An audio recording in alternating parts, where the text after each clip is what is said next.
computadora, revisas tu correo, haces una llamada. Todo parece completamente normal.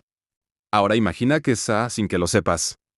Alguien está dentro de esos sistemas, va observando, escuchando paras, aprendiendo. No es una película. Esto ocurrió de verdad. Y el responsable fue uno de los hackers más famosos de todos los tiempos.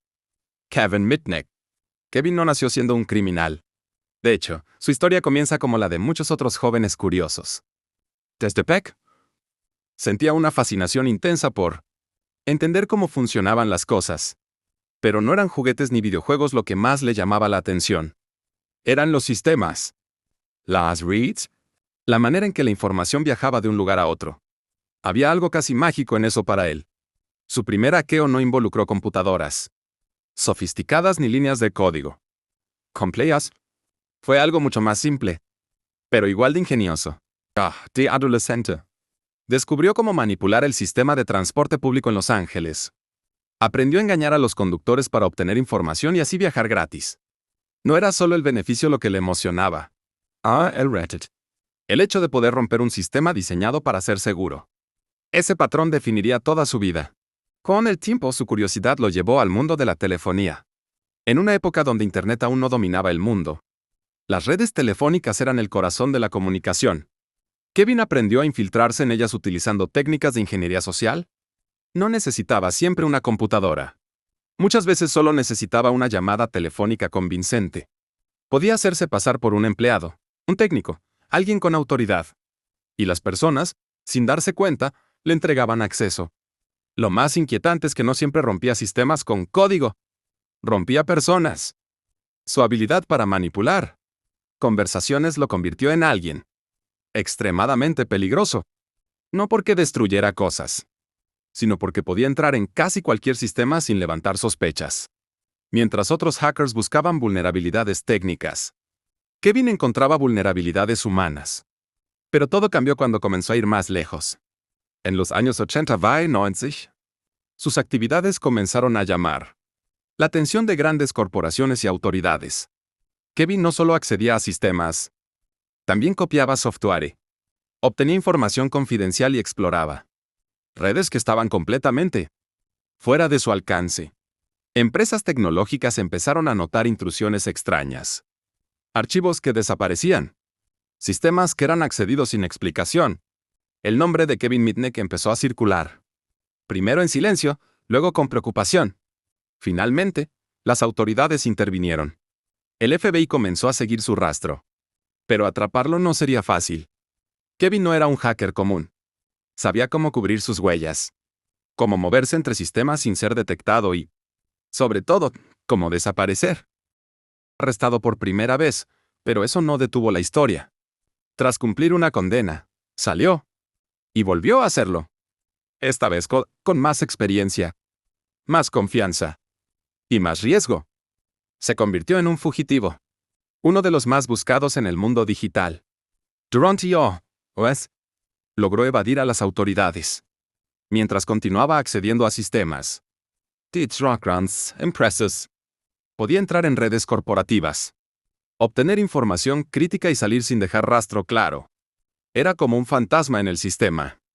Pero todo imperio tiene un punto débil. El momento clave llegó cuando Kevin cometió un error. Uno pequeño, pero suficiente. Un experto en seguridad informática llamado Tsutomu Mamura decidió rastrearlo personalmente después de detectar una intrusión. A diferencia de otros, no solo analizó sistemas. Pence como, él entendió su forma de actuar. Lo que siguió fue una persecución digital intensa. Rastreos, análisis, patrones, hasta que finalmente lograron ubicarlo. En 1995 Kevin Mitnick fue arrestado nuevamente. Esta vez, la historia era mucho más grande. Los medios comenzaron a hablar de él como si fuera un villano de película. El hacker más peligroso del mundo. El hombre que podía derribar sistemas con una llamada. Su fama creció rápidamente, pero también lo hicieron las acusaciones. Se decía que podía lanzar misiles con solo marcar números. Algo que en realidad no era cierto, pero que alimentó el mito. La realidad era diferente, pero igual de impactante. Kevin no era un destructor. Era un explorador. Nunca buscó causar daño masivo ni robar dinero en grandes cantidades. Su motivación era el acceso, el conocimiento El desafío. Aún así, las consecuencias fueron severas. Pasó varios años en prisión, muchos de ellos en aislamiento. Las autoridades temían incluso que, con acceso a un teléfono, pudiera volver a hackear sistemas. Era visto como una amenaza única, un caso que no tenía precedentes claros. Pero aquí es donde la historia da un giro inesperado. Después de cumplir su condena, Kevin Mitnick salió de prisión. Y en lugar de volver al mundo ilegal, hizo algo completamente diferente. Se convirtió en consultor de seguridad. Sí, el mismo hombre que había burlado sistemas durante años. Ahora ayudaba a empresas a protegerse. Comenzó a trabajar con compañías, enseñándoles exactamente cómo pensaba un hacker. Cómo alguien como él podía entrar. Y cómo evitarlo.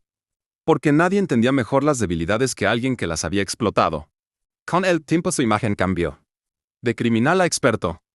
De fugitivo a conferencista. Escribió libros, dio charlas y se convirtió en una figura respetada dentro de él. Su historia deja algo mucho más profundo que una simple transformación.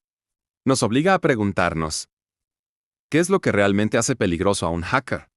No siempre es la tecnología. No siempre es el código. A veces, es la capacidad de entender cómo pensamos, cómo confiamos, cómo respondemos bajo presión. Kevin Mitnick no necesitaba romper firewalls complejos. Si podía convencer a alguien de abrir la puerta. Y eso sigue siendo cierto hoy. Vivimos en un mundo donde gran parte de nuestra vida está conectada. Redes sociales, bancos, correos, información personal. Todo circula en sistemas que creemos seguros. Pero la historia de Kevin demuestra que la seguridad no siempre depende de máquinas. Depende de nosotros. De lo que decimos. De lo que compartimos.